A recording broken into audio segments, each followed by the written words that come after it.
오행, 상생과 상극. 명리학은 시간적인 시각으로 대자연의 기운과 운동성을 관찰하고 몸으로 느껴야 합니다. 예를 들면 나무가 불을 떼고 불이 흙을 만들고 흙이 금을 낳고 금은 물을 낳습니다.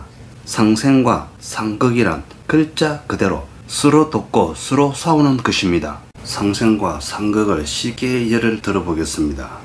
상생과 상극을 부부의 세계에 비유해보면 다음과 같습니다. 상생이라면 서로 사랑해주고 서로 안아주고 줄 수 있는 것은 아낌없이 다 주고 받을 것은 무조건 다 받는 것을 말하는 것이라면, 상극은 서로 싸우고 괴롭히는 것을 의미합니다. 주고 싶어도 줄 수 없고 받고 싶어도 받을 수 없는 관계이므로 어쩔 수 없이 그냥 등 돌리고 신경전 벌리는 형국을 의미합니다. 오행상생. 상생은 서로 상에 날생자를 사용하므로 서로 도우면서 생명을 유지한다는 뜻을 의미합니다. 상생은 목생화, 화생토, 토생금, 금생수, 수생금 이상의 5가지 상생은 서로 도와주는 것을 의미하며 서로 싸우지 않고 잘 도와주는 것을 말합니다.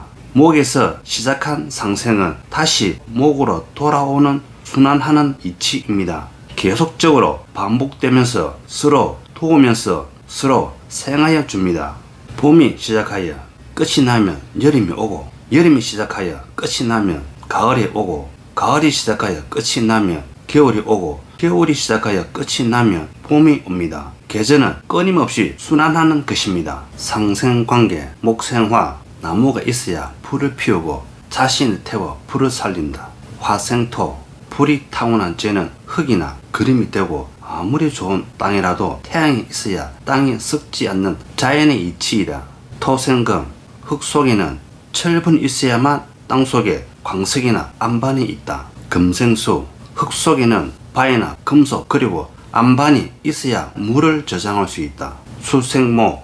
나무에 물을 주어야 나무가 자랄 수 있다. 물이 없으면 나무는 살 수가 없다. 상생 2가지 응용.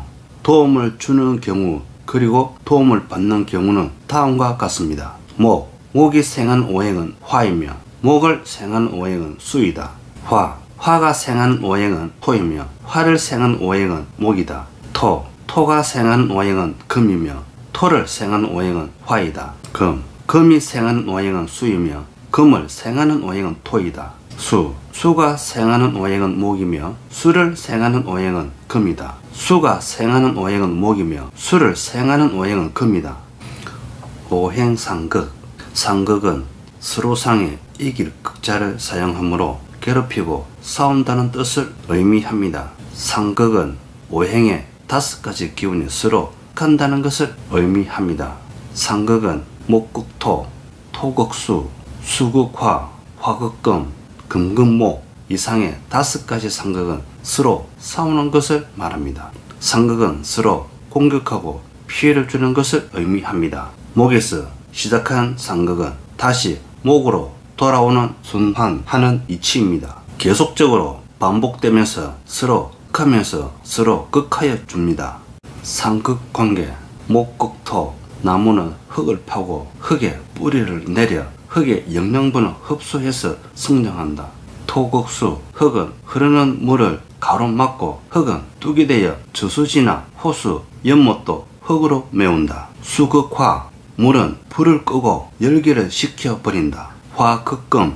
불이 쇠를 녹이고 쇠가 아무리 강해도 불에는 이기지 못한다. 큰 불은 무쇠도 녹인다. 금극목. 도끼나 칼 또는 쇠로 나무를 자른다. 철분이 많은 땅에서는 나무가 자라지 못한다. 상극 2가지 응용. 목이 극하는 오행은 토이고 목을 극하는 오행은 금이다. 화가 극하는 오행은 금이고 화를 극하는 오행은 수이다. 토가 극하는 오행은 수이고 토를 극하는 오행은 목이다. 금이 극하는 오행은 목이고 금을 극하는 오행은 화이다. 수가 극하는 오행은 화이고 수를 극하는 오행은 토이다. 오행상생. 나무가 불을 피우고 불에 탄 나무가 재가 되어 흙이 만들어지고 흙 속에는 금광석이 있고 금은 새나 안반이 되어 물을 낳고 물은 나무가 자랄 수 있게 도와줍니다. 오행상극, 나무는 흙에 뿌리를 내려 영양분을 빨아먹고 살고 흙은 물줄기를 막고 불은 쇠를 녹이고 쇠를 가지고 나무를 자릅니다. 주의사항, 상생이라 하여 다 좋은 것도 아니고 상극이라 해서 다 나쁜 것만은 아닙니다. 상생과 상극의 반대작용, 상생의 반대작용, 상생한다고 해서 무조건 다 좋은 것만은 아닙니다. 가유불급이라 넘치면 모자란 것보다 못합니다. 목다 화멸, 나무가 너무 많으면 불이 꺼진다는 뜻이며 큰 나무나 큰 장작나무에 약한 불은 견디지 못하고 꺼진다. 화다 토조, 불이 너무 강하면 흙이 메마른다는 뜻이며 불이 너무 강하면 땅이 황무지로 변하여 식물이 자라지 못하는 메마른 땅이 된다.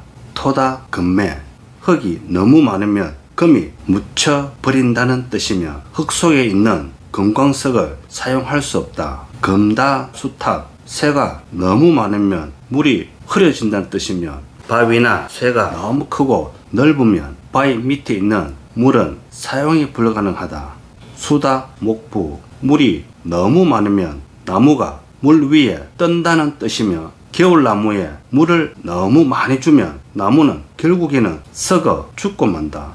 상극의 반대작용, 상극이라 해서 무조건 다 나쁜 것만은 아닙니다. 계란으로 바위치기라는 속담이 있습니다. 대항해도 도저히 이길 수 없는 경우도 있습니다. 그걸 받은 오행이 그걸 하는 오행보다 강할 때는 반대작용이 일어납니다. 토다 목절, 나무는 흙을 파헤치고 영양분을 빨아먹고 살지만 흙이 너무 많으면 흙에 묻혀 죽을 수도 있다.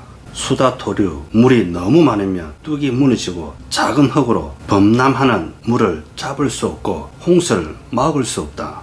화다 숲에, 불은 물에 꺼지지만 불이 너무 강하면 물이 증발하거나 물이 튀어 화상을 입을 수도 있다. 금다 화멸, 금이나 쇠는 불에 녹지만 약한 불에는 큰 쇠덩어리를 녹이지 못하고 불이 꺼지고 만다. 목다 금결, 면도칼로 큰 소나무를 베려고 하다가는 면도칼이 먼저 무디어져 제 역할을 할 수가 없다. 오행의 상생과 상극을 단순하게 물상이나 글로 파악하면 안 되고 기운이나 운동성을 잘 살펴봐야 합니다. 음양과 오행 이해하기, 음양과 오행은 무조건 외우는 학문이 아니라 이해하고 마음으로 느끼며 자연의 이치를 깨닫는 학문입니다. 처음부터 외우고 암기하는 것은 잘못된 공부의 시작이며 앞으로 아무리 많은 시간을 투자를 하여도 결코 좋은 결과를 얻을 수 없을 것입니다. 처음부터 사주명리학을 시간적인 시각으로 관찰하고 대자연의 기운과 운동성을 관찰하여 몸속 피부로 느끼면서 공부하기를 바랍니다. 사주명리학은 음양과 오행의 기초가 가장 중요하므로 음양과 오행의 기초를 잘 다지고 진도를 나가야 합니다. 음양과 오행의 분화, 음양에서 오행으로 분화하고 오행에서 십천간과 십이지지로 분화합니다. 음양에서 오행은 목, 화, 토, 금, 수로 분화하고 오행에서 천간, 열자와 지지, 12자로 분화됩니다. 십천간, 갑, 을, 병, 정, 무, 기, 경, 시, 임, 개, 이며 십이, 지지, 자, 축, 임, 묘, 진, 사, 오, 미, 신, 유, 술, 해입니다. 오행의 분화도표, 오행, 목, 화, 토, 금, 수. 오행, 목, 천간, 갑을, 지지, 임묘, 화, 천간, 병정, 지지, 사오, 토, 천간, 무기, 지지, 진, 술, 충, 미, 금, 천간, 경신, 지지, 신유, 수, 천간, 임계, 지지, 해자입니다. 십천간과 십이지지를 꼭 외우셔야 합니다. 십천간과 십이지지를 모르고 사주 명리학 공부한다는 것은 있을 수 없는 일입니다. 영어로 말하자면 A, B, C, D를 모르고 영어 공부하는 것과 같고, 한글로 말하자면 가, 나, 다, 라를 모르고 한글 공부하는 것과 같습니다. 다음 시간에는 청강과 지지를 설명하겠습니다.